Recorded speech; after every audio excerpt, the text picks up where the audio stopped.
Okay, hello and welcome everyone. Welcome to JFD Traders Tea Time with me, Darius Anucauskas.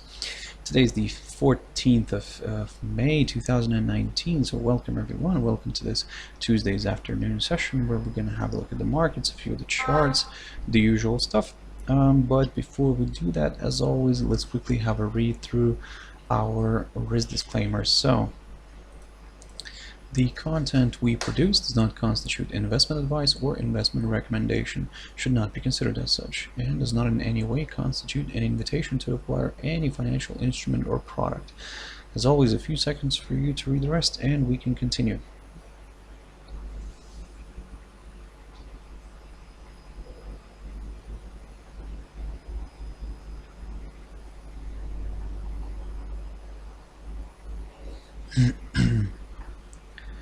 Okay, so now then, let's quickly jump into the charts. Now the first one I want to touch on here is very quickly DAX. Now I've looked at DAX a few times previously, and to be more specific, yesterday in my Traders Tea Time. So basically, what I was telling you guys to keep a close eye on this upside support line taken from the low of the 27th of December, and as you can see, we managed to get a nice touch of that one, from which the index kind of reversed back to the upside and traveled a little bit higher. The only thing is that it still is getting held, the upside is kind of getting held here by this little short-term downside resistance line taken from the high of the 3rd of May. But for now, we're going to continue observing this one. We're going to take a more neutral stance right now, because this could in a way break either way. So that's why we're going to, guys, for now we're going to wait for that confirmation break. So in other words, if we see a drop below this this upside support line and a break below the 11,850 zone, now this is where it could become a little bit more interesting for the bears. We could travel lower, test the 200 EMA, and then potentially maybe test this other key important area of support near around the 11,720 zone. So of course, below that we do have another good potential target here near the 11,615. So keep your eyes on this. It's going to be it could be very interesting here. Of course, if this this upside support line breaks, this could be very interesting for the bears. If this downside resistance line gets a break too, then well, or in other words, it actually gets a break, then yep, we'll target slightly higher levels here. We're not going to go crazy here. We're going to just aim for 12,000 first, the 12,030, or even actually going a little bit higher here towards the this little high that we saw here on the 10th of May, around the 12,145 zone. So keep your eyes on this one. This is where the index could also meet its this kind of medium term, or should I say maybe more of a longer term downside resistance line taken from the highs of January 2018. So also quite an important target this one is. So for now, guys, long story short, basically we're going to remain neutral somewhat, but if we see a break above this downside resistance line, then and the push above this 11,960, then yep, we'll target the psychological 12,000 level, a break of which could open the path further here towards the 12,145, or even this this long-term downside resistance line. In terms of the downside, we need to see that nice good break here below this medium-term upside support line, and a nice good break and a close, ideally a close below the 11,850 level. So keep your eyes on this for now. Let's see how this is going to play out. Jumping into S&P500, so yesterday also had a nice sell-off, a strong sell-off, I would say. And looking at this 4-hour chart here, you can see that the index traveled all the way below the 200 EMA here, and closed kind of around it a little bit, so just slightly above it. But what's interesting here is that if we look at the daily chart, we can see that the index closed yesterday on the 100 EMA here, bang on right on it. Still, it has some room here to travel a little bit lower in order to test this 200 200 EMA. So in other words, we could see a full follow through here to the downside. Where we're going to be targeting here initially is going to be the area around the 2785 zone, so which marks the low of the 25th of March, and slightly below that we do have that 200 EMA that I was talking about, which also could play out nicely here. So that's why, guys, for now we may see maybe a small retracement back to the upside. The only thing is also you could keep a close eye here on this tentative downside resistance line as well, just in case if this index decides to travel a little bit higher here and potentially maybe test this downside resistance line. Now, for us to get more comfortable with higher levels, we're still gonna keep this one in our heads, the area around the 2892 level, approximately there. That's what we need to see getting broken first before we could consider higher areas again. So that's why, guys, for now, certainly this is looking quite bearish, but don't forget that we may see a bit of a correction first here to the upside and then a slide lower. So, and the areas that we're going to be targeting here first to the downside, of course, are the recent low, the yesterday's low, which was around the this little area here near the 2800, and then of course we could target the 2785 zone marked by the low of the 25th of March. So keep your eyes on this one, guys. Jumping into oil, so WTI continues to trade within this little range here, so sideways activity here clearly since around the beginning of May, to be honest, and for now we're going to remain neutral. We're going to continue observing this. We're going to continue observing this little range here.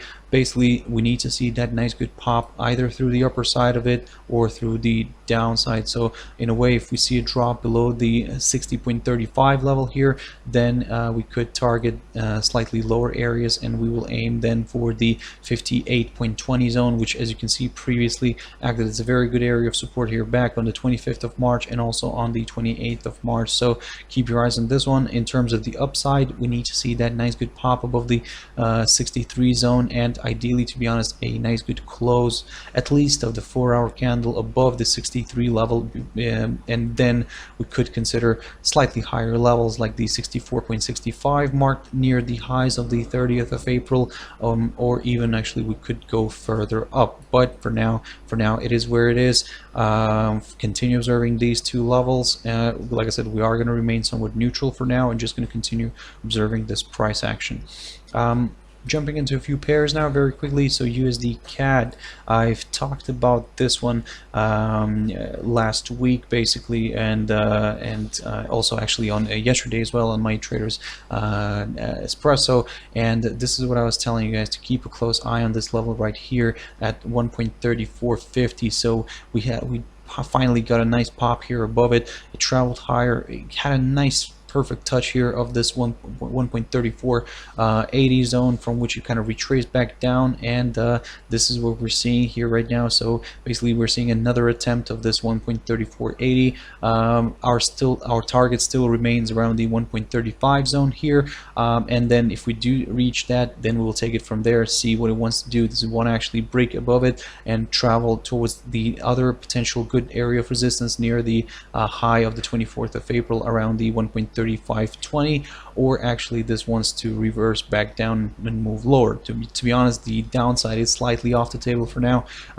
It did have a nice rebound here from around this area, around the 1.3450. So that's why for this area for now is going to become that gateway towards lower levels. So for now we are not examining the downside, but just in case, like I said, if this suddenly reverses back down, this is where we're going to be watching the 1.3450. A drop below this could once again send this pair a little bit lower here, at least towards the 200 EMA initially, and then we will target the 1.34 area or even lower. So for now, guys, we are aiming for slightly higher levels. Initially we will target the 1.35 zone, but if that fails to withhold, the next stop here could be around the 1.3520-22 zone, approximately there, so marked near the highs of the 24th of April. Now then, jumping into Euro Swedish krone. Now you don't look at this one very often. This is something that we threw out this morning here on TradingView, and basically, and this is what this is our idea here. Potentially we could see a nice good retracement, maybe a small retracement back up here, and but if it doesn't want to retrace back down, so we could see sorry, back down, back up, we could see a move straight away to the downside.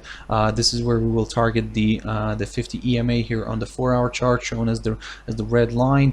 But if that fails to withhold, then yep, further declines are possible. This is where we could maybe see the rate stalling around the 10.76 zone, something like that, approximately there. It was previously marked as a high here of the 6th of May and also of the 7th of May. So a break below this could send this this pair a little bit lower towards the 10.70 zone, approximately there. So this is our target for now. It may travel further down, maybe even actually towards the 200 EMA as well, but we're going to play it short and simple. This is just an idea that we've got in mind, and yep, this is, like I said, something that we threw out this morning on TradingView here. So basically always come over and check us out here. We do throw out occasionally some ideas. So yep, for now this is our idea. Let's see if it actually works out or not, but for now, like I said, this pair is looking quite bearish because it broke below its this upside support line, the short-term upside support line taken from the low of the 22nd of April. We did have some slightly better than expected month-on-month inflation figures here coming out from Sweden today, so this is kind of helping to strengthen the Swedish krone. And of course, today later on we received the German ZEF economic sentiment figures for the month of May, which came out as a disappointment, and also it's having its negative effect on the euro. So this pair is basically reacting perfectly, so we're having this nice slide to the downside. So for now, guys, it is looking more bearish than bullish, so let's see if it actually completes this scenario. Jumping into euro dollar very quickly. So that, as I said, so not very good economic numbers from Germany, so it had its effect, and we did see a sell-off, and it slid lower, and it tested this upside support line that I talked about in one of my previous videos. So this upside support line has been running here from the lows of the 26th of April. Now we did have a nice rebound already from that, but to be honest, the day is not finished.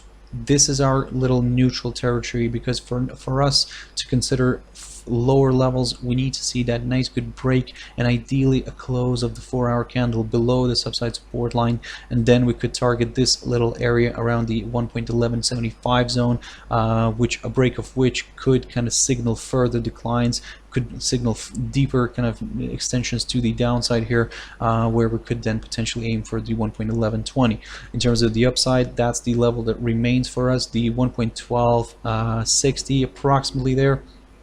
We need to see a nice good pop above this level before we could consider higher areas. So for now, until the pair remains trading below this medium-term downside resistance line and above this short-term upside support line, this little territory for us is going to be a little bit of a neutral one, and we're going to wait for the exit before we kind of consider a further directional move.